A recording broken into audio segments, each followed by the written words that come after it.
Hello and welcome back.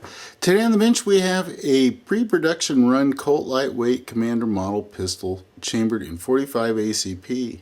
Plus we have one in 9mm Luger and one in Super 38. Now the Lightweight Commander model was originally developed in 1948 when the U.S. military decided to look for alternatives to the full-size model 1911A1.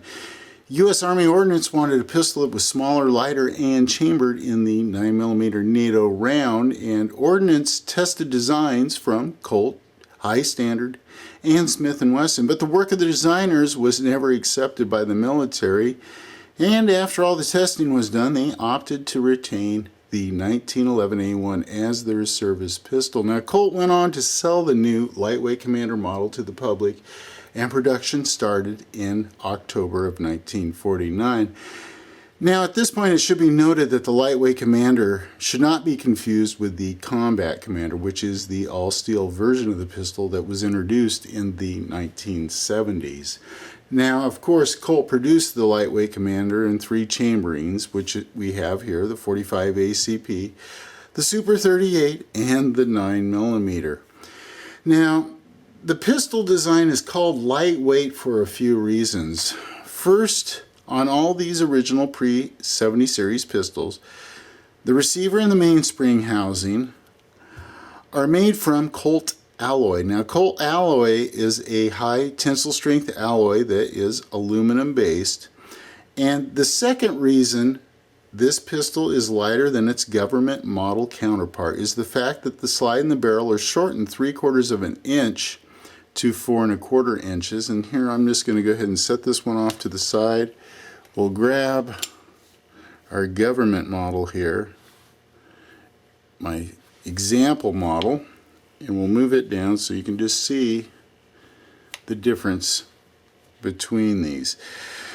Now they took and these shortened the slide and the barrel 3/4 of an inch to 4 1/4 inches, so you can see that difference there. And the inside of this slide is also skeletonized, which helps to reduce weight. And the receiver, I don't know if you're going to be able to tell the difference here, but it's shortened 1/4 of an inch from the other receiver on the government model. Now all these modifications resulted in a weight reduction from the standard government model at 39 ounces to a Lightweight Commander model at 26.5 ounces. So that's quite a weight reduction for those. Now the height of the frame is still the same, and because of this the Lightweight Commander model will use the same magazines as the government model.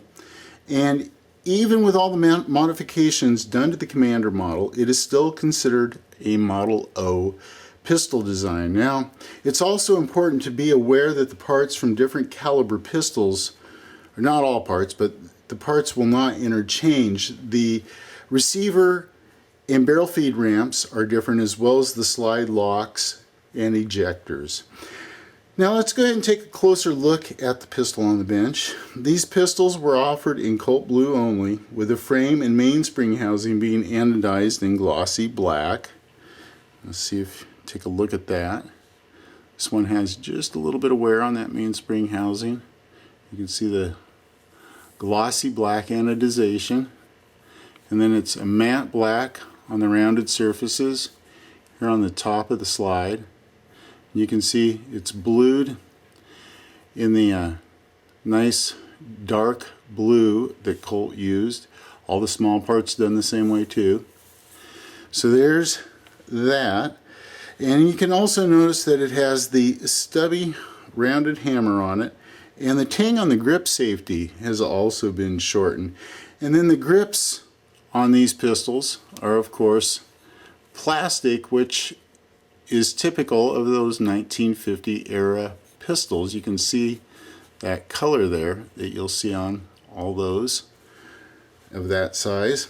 Now let's go ahead and take and consider the serial numbers on these Lightweight Commanders. Now the pre-70 series Lightweight Commanders range in serial number from 66 LW to 60,277 LW. And when the Series 70 Lightweight Commander was introduced the suffix was changed to a prefix, and the serial numbers were then CLW dash whatever 6-figure number your serial number or the serial number happened to be on the pistol. Now, these pistols that I have right here don't have either a prefix, excuse me while I zoom back out and grab these other pistols here and arrange them on the bench so I don't bump them into each other and inadvertently scratch them. So here we go. Now these don't have a prefix or a suffix on them. These are all pre-production run pistols, and they all were assembled in October of 1949. So these are the very first of the Colt Lightweight Commander. And we have one here, 003, that is chambered in 45 ACP. Then we have, what is it here, 51 is chambered in Super 38, and 43 is chambered in 9mm. So all these are, like I just said, from the pre-production run of 1949. Now this one that's 003 has some interesting history. It started out its life as a salesman sample, and in 1957 it was sold to Joe Brodie, who was the first demonstration exhibition shooter that was ever hired by Colt. I think it was 120 years at that point in time. They'd never had one prior to that. Now there's an article from April 1958 Guns magazine that features a story about Joe. From reading the article, Joe sounds like he was quite the marksman and an incredibly fast, quick draw artist, if not the world's fastest at the time. It's a good article, and the entire magazine issue from 1958 is posted online, so it makes some interesting reading from over 50 years ago. And I'll leave a link to the article on this video if you're so inclined to read it. So there you have it, the introduction to the Colt Lightweight Commander and a little history. And as always, I hope you've enjoyed this short video. Thanks for tuning in and watching, and have a great evening.